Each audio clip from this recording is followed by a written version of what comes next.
তো বাড়িতে যেহেতু কেউ নাই এই জন্য রাত্রে এসে পড়েছি বাপের বাড়ি থেকে। হরে কৃষ্ণ বন্ধুরা, তোমার সবাই কেমন রয়েছো? আশা করি সবাই ভীষণ ভালো রয়েছে। তো বন্ধুরা, এই যে সকাল থেকে ব্লগটা স্টার্ট করলাম। তো বন্ধুরা, ব্লগটা যদি ভালো লাগে থাকে অবশ্যই like, comment, share, subscribe and follow করতে ভুলবেন না। তো এই যে সকালবেলা খাওয়া রেডি করে দিই। তো আমার ঠাকুমা শাশুড়ি উনিও মানে বাড়িতে ছিল না, মেয়ের বাড়িতে গেছিলো কাল রাইতে, মানে কাল বিকালবেলা এসে পড়েছিল। তো ওইদিকে সকালবেলা ওরা চা বানিয়ে দিই, চা বানিয়ে এদিকে সকালে খাওয়া রেডি করে দিব। তারপর এই যে একটু ডাল ভেজে নিয়েছি, ডাল ভেজে সুন্দর করে সেদ্ধ বসাইয়ে দিলাম। অনুরাধাও উঠে পড়েছে, তো ওরে উঠে এই যে জল একটু দিলাম, গরম জল খাইলে মানে সকালের খিদাটা বাড়ে একটু। তারপর এই যে ওরে দিয়ে বসাইয়ে দিই। এদিকে আবার আমি ডালটি বসাই দিয়েছিলাম। এদিকে ভেন্ডি কতগুলো সেদ্ধ দিয়ে দিলাম, ভেন্ডি সেদ্ধ দিয়ে ডাল মানে ভালো হয়। তারপর এই যে আলু সেদ্ধ দিয়েছিলাম ওই ডালের মধ্যে। ভাতটি ওইদিকে বসাইয়ে দিই তাড়াহুড়া করে এই পারে। তারপর এদিকে ডালটি ওই যে সেদ্ধ হয়ে গেছে, তো নামাই নেই। আর সবজিও ছিল না, কাঁঠাল ছিল। কাঁঠাল তো আরও সকালবেলা বানালে তো আরও তেমন ভালো লাগবে না, হালকা ফুলকা, তো একটু ভালোভাবে করে বানালেই ভালো হয়।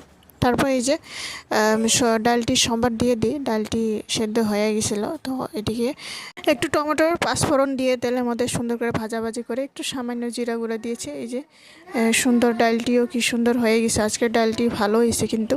তো এই যে ডালটি নামাইয়া নিয়ে সুন্দর করে সম্বার দিয়ে এখানে আলু সিদ্ধ কয়টা দিয়েছিলাম, আলু সিদ্ধ দিয়ে তারপর এই যে ধনিয়া পাতা কেটে দিয়েছি, একটু কাঁচামরিচ ভাজা করে নিয়েছি, ভাজা করে তারপর কাঁচামরিচগুলো দিয়ে সুন্দর করে আলু সিদ্ধটি করে নিলাম।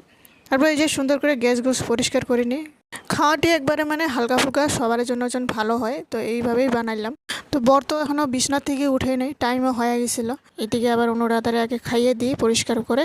তারপর এই যে উঠে পড়ে আমি তাড়াহুড়া করে বিছনাটিও পরিষ্কার করে নিই।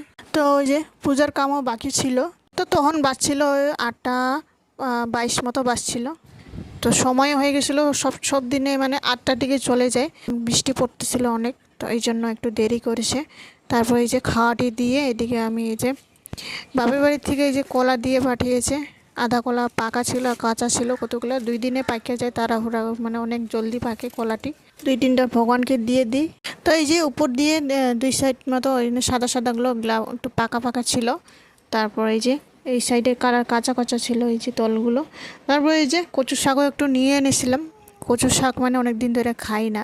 তো ভগবানকে এখানে পূজা দিয়ে ভোগ দিয়ে দিই, সকালের প্রসাদ দিয়ে দিই। 2 বেলা মতো জপ করে নিলাম সকালবেলা। তো সারাদিন তো কোন সময় হয় না, রাত্রেই সময় হয়। তো এই যে ভগবানের প্রসাদ দিয়ে দিই সকালবেলার। তো আমরা যেমন খাই ভগবানকে তো ভালোভাবে দিতেই হয়। তো এই যে ভগবানকে একটু চিড়া ভিজিয়ে তারপর একটু মিষ্টি দই তারপর কলা দিয়ে সকালবেলা। তো বন্ধুরা, ভিডিওটি ভালো লাগলে অবশ্যই লাইক করে দিয়ে যাবেন।